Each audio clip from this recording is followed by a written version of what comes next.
Are you aware that in the lawsuit that Mr. Driscoll filed against you and the FBI, he was asked who he voted for? Since that lawsuit has been filed, that's ongoing litigation, I'm not able to comment. Well, but it also means that you just said that what happened in his situation didn't happen. So we will go on to the next question. Let me ask you an even easier one.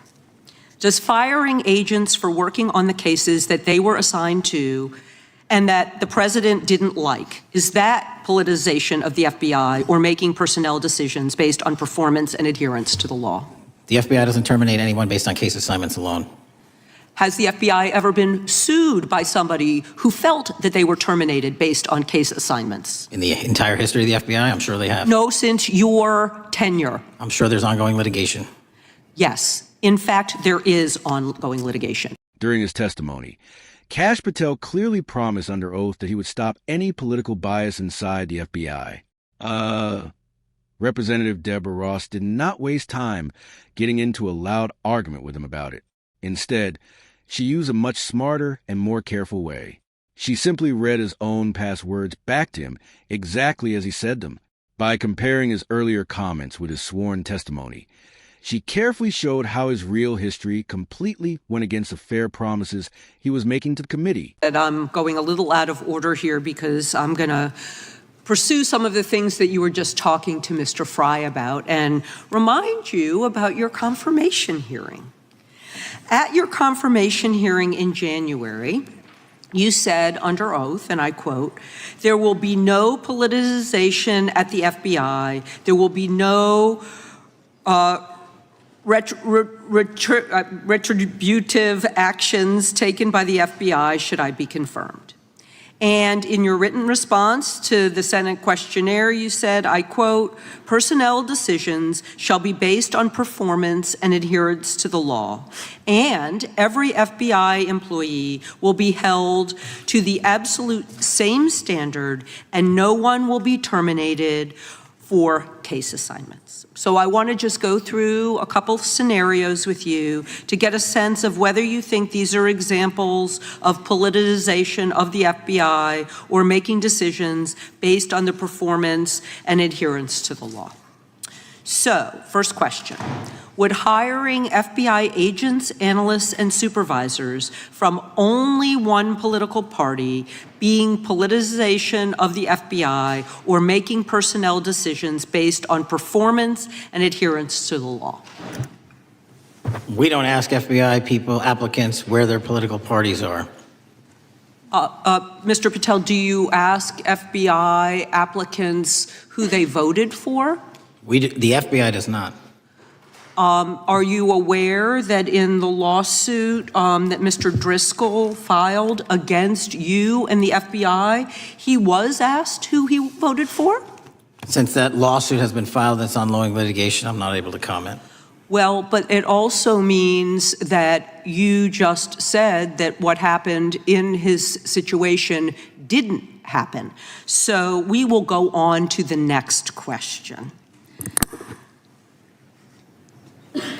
Let me ask you an even easier one.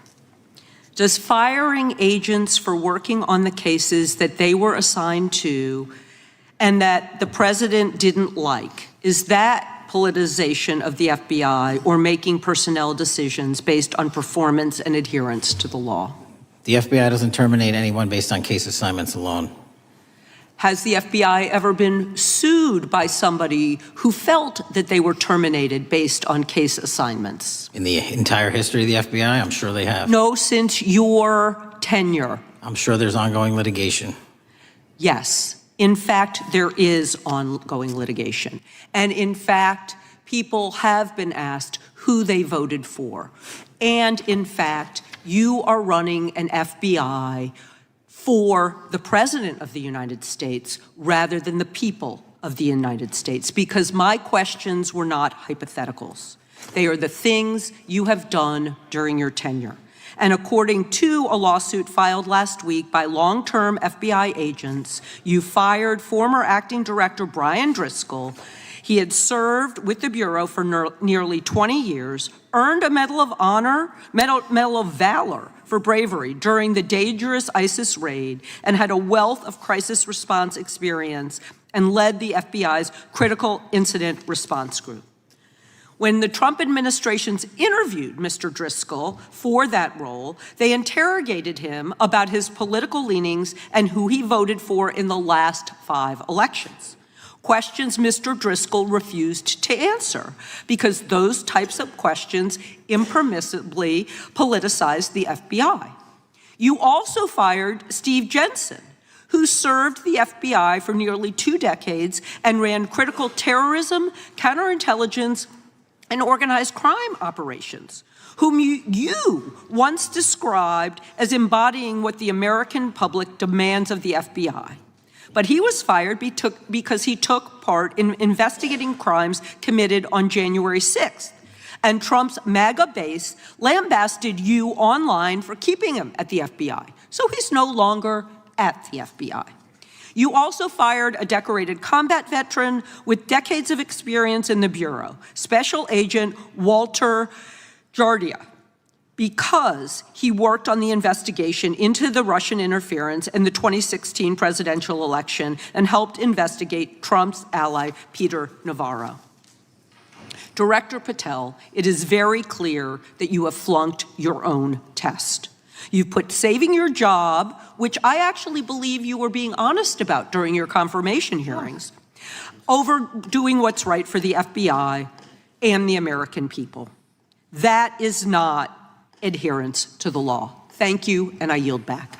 What makes this exchange so strong is that Representative Deborah Ross does not depend on dramatic words. She depends on the facts.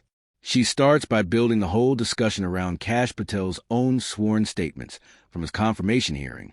She does not use opinions or guesses. She uses direct quotes. Patel promised there would be no political bias inside the FBI, no revenge actions, and no firings based on which cases people worked on. That promise matters because the FBI's trust depends completely on staying neutral.